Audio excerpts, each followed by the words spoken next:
my name is Mateo Haman, and I'll be your host today. I'll be talking about how the Colombian state interacts with religion, and how it impulses a conception of modernity. I would first like to talk about how we can understand modernity.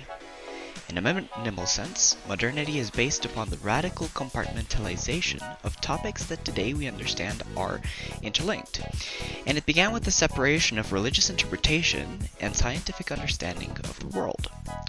Religion was in some ways displaced by science, to the point that economics became a science, politics became science, even philosophy became a science. Another characteristic of modernity is the idea of progress. Like a steam engine pushing forward, modernity brings economic growth at whatever the cost. It also means the expansion of the state's capacity to act, and it paradoxically expands the limits of personal freedoms, at least in theory. This progress is also connected to imperialism, in the sense that modernity is a discourse that engulfs all aspects of society and seeks to impose itself upon other societies.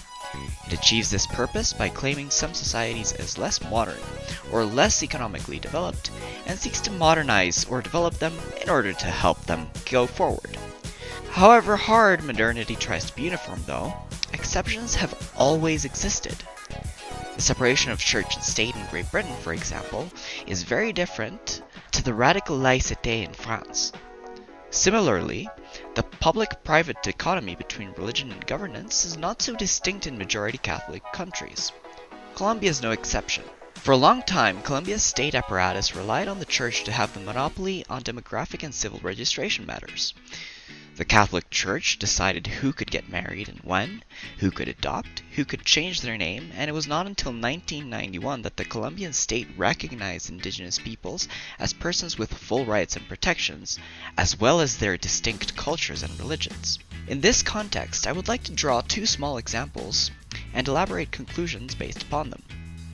Our ex-president, Iván Duque, at the beginning of the 2020 coronavirus pandemic, called upon God and the Virgin Mary to protect Colombia from the virus. He also made pilgrimages to important Catholic cathedrals and churches.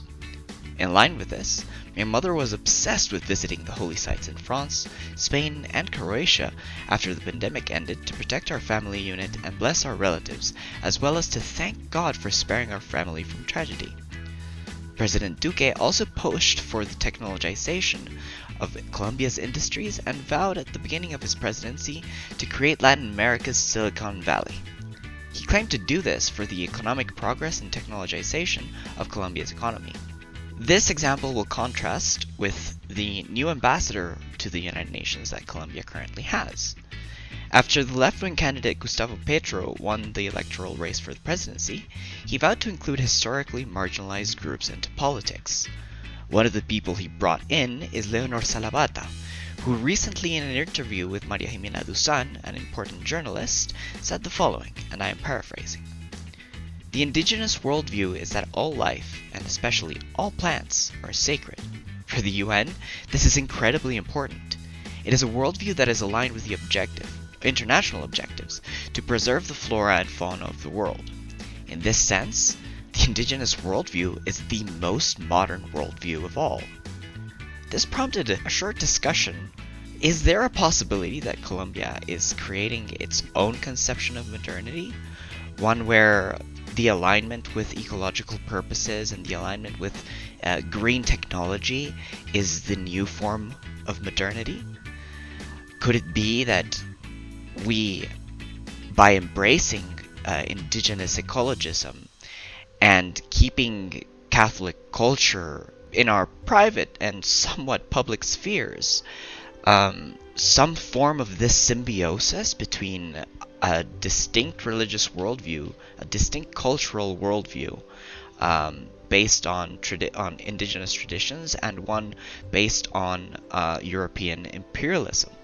And while I can't give a definite answer to this question, I can say that this gives leeway to the discussion of how Latin America, and at least Colombia, has managed to, or has sought to, change the paradigm of modernity to suit its own goals.